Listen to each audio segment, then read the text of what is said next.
SBN news 24 Madhya Pradesh Chhattisgarh. Dhamnod थाना क्षेत्र के अंतर्गत मध्य प्रदेश भलाई समाज महासंघ के सदस्यों ने जातिगत भेदभाव और प्लॉट सौदा निरस्त करने के संबंध में अनुभागीय पुलिस अधिकारी के नाम एक ज्ञापन सौंपा है, जिसमें उन्होंने बताया है कि शिक्षक राजेश रावल निवासी धामनोद द्वारा रामानंदपुरम कॉलोनी धामनोद में एक प्लॉट का सौदा दिनांक को किया गया था।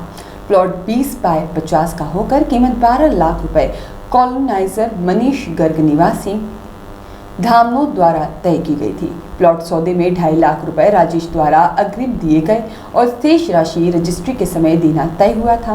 कुछ समय के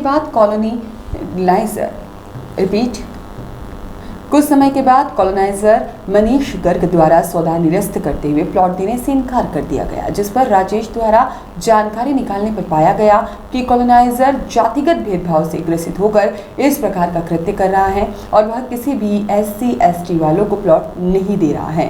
मामले को सुलझाने के लिए राजेश रावल कॉलोनाइजर से उनके निवास स्थान नारायण विहार कॉलोनी में मिल रहे थे, जहां पर मनीष गर्ग ने जातिगत शब्दों से उन्हें अपमानित करते हुए प्लॉट देने से साफ इनकार कर दिया था, जिस पर शिक्षक राजेश ने संवैधानिक तरीके से धामनोद थाना प्रभारी को आवेदन दिया था। उस पर आज FIR तक न तो हुई है और न ही FIR दर्ज की गई है, जिसमें कि उचित कार्यवाही की मांग करने के बाद आज दिनांक तक कोई कार्यवाही भी नहीं हुई है और न ही आज दिनांक तक राशि लुटाई गई है और न ही प्लॉट दिया गया है, जिसको लेकर राजेश ने उक्त प्रकरण भलाई समाज के समक्ष रखा। सहयोग की अपेक्षा की भलाई समाज संगठन अनुरोध करता है कि मामले को अति शीघ्र संज्ञान में लेकर उचित कार्यवाही करें और थाना प्रभारी को प्रथम सूचना रिपोर्ट दर्ज करने के लिए आदेशित कर राजेश रावल को न्याय दिलाया जाए।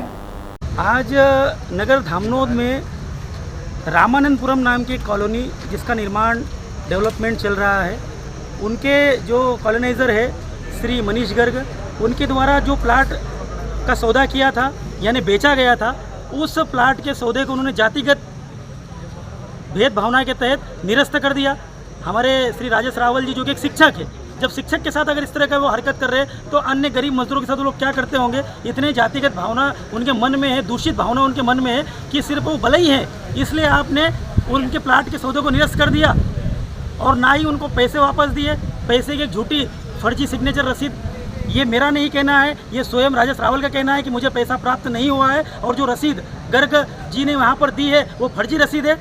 ना ही पैसा दिया ना ही प्लाट दिया। 1.5 वर्षों से एक शिक्षक के साथ में इस तरह का वो मतलब कि षड्यंत्र करके उनको परेशान कर रहे हैं, मानसिक रूप से उनको प्रताड़ना दे रहे हैं। आवेदन दिया गया था क्या उनके द्वारा? 6 महीने पहले आवेदन दिया गया था, लेकिन पुलिस द्वारा कोई कार्रवाई नहीं की गई। आज समाज अपनी एकता के साथ आया हुआ है और पुनः निवेदन किया है और अगर जल्द से जल्द कार्रवाई नहीं होती है तो आसपास का SC/ST समाज पूर्ण रूप से महेश्वर फाटे पर एकत्रित होकर एक शक्ति प्रदर्शन करेगा और ये पूरी मामला जो है इस पूरी कॉलोनी की जाँच कराने के लिए कमिश्नर और CM तक ये मामला भेजेंगे। उसमें कुछ त्रुटियाँ आपको पता है? त्रुटियां उसमें मुझे जो लगता है, पहली त्रुटि ये है कि अगर उनके पास में रेरा क्लियरेंस नहीं था तो उन्होंने प्लाट कैसे बुक कर दिया। नियम ये कहता है कि आपको सबसे पहले कानूनी निर्माण करने के पहले उसके सारे पेपर्स तैयार करने हैं और पेपर तैयार होने के बाद ही आप प्लाट की बुकिंग कर सकते हैं। उसके पहले अगर आप प्लाट बुक करते हो ये अपने आप में एक अपराध है।